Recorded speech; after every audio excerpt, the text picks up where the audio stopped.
Pernah nggak sih nyerang orang gitu ya, yang dia tuh ibadahnya kuat atau pemuka agama lah gitu? Kalau untuk pemuka agama atau agamanya kuat itu pernah, tapi kita selalu batal kalau memang imannya dia bagus. Batalnya gimana tuh? Misalnya udah nyiapin ritual. Udah nyiapin ritual, dilihat, wah udah oke nih, tinggal jalan aja nih. Ritual, plot, baru lemparin bahasanya lah, gue keluarin pion-pion gue, setan-setan kecil dulu, karena kan belum nyakitin. Kita buat mantau mereka dulu, masukin hawa-hawa ya, nanti ada rasa-rasa gelisah, rumah rasanya panas. Setan gue balik, kakinya pincang. Lu pada kenapa nih? Dan itu gue ngerasain sendiri, kaki gue tuh sakit kayak orang kecetit. Ya karena mereka imannya kuat, ibadahnya udah otomatis bagus banget. Apalagi kalau udah salah satu dari target gue itu baca doa Nabi Yunus, udah kalah dah. Bismillahirrahmanirrahim, la ilaha illa anta subhanaka inni kuntu minaz zalimin, kelar. Makanya itu doa yang paling sedikit bagi gue, yang jarang orang tahu, tapi ternyata mujarab ya, karena gue sendiri ngerasain. Jadi kalau untuk alim ulama dia rajin sholat, agak susah nih Bang Fajar, batal mulu. Tapi kalau dia lagi sholat, masih bisa nggak ria untuk kenain orang ini? Masih bisa.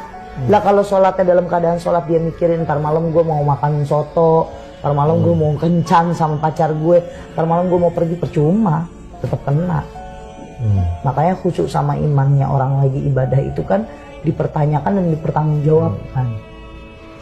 Pernah ada nggak setannya Teria itu mau masuk ke rumahnya aja nggak bisa gitu?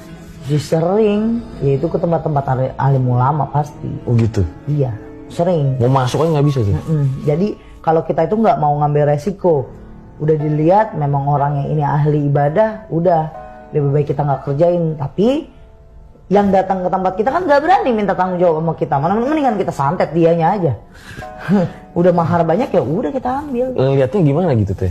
Misalnya nih pasien dateng nih, tolong dong kerjain si Fulan gitu. Ngeliatin ada namanya, ada fotonya, ada nama panjangnya, kita kerjain malam, kita mediasi, meditasi, udah selesai kita berdiam diri dulu nih. Nah, bisa nggak tembok rumahnya dia, atau ya kan kita punya energi ya di dalam rumah itu, bisa nggak dijebol? Kalau misalnya bisa dijebol, kayak contoh nih, kita punya nih ruangan kayak gini nih, orangnya nggak ada yang ibadah, jorok, ya udah gampang udah masuk gitu.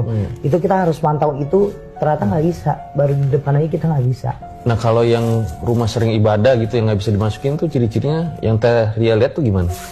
Ada kayak pelindung, itu lebih ke kayak dia bentuknya itu kayak banyak tali, tapi warnanya biru, birunya ya biru gitu, biru nyala ya, bagus.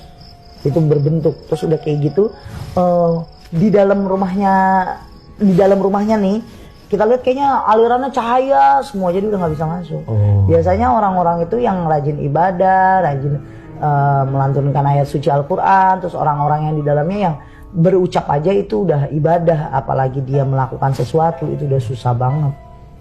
Jadi kalau kayak gitu udah ambil aja duitnya. Nah udah deh, gua ambil duitnya aja deh. Santet pasien. Nah karena ya lu gak bakal berani minta duit gue, sekalian aja gue bikin bungkem gitu.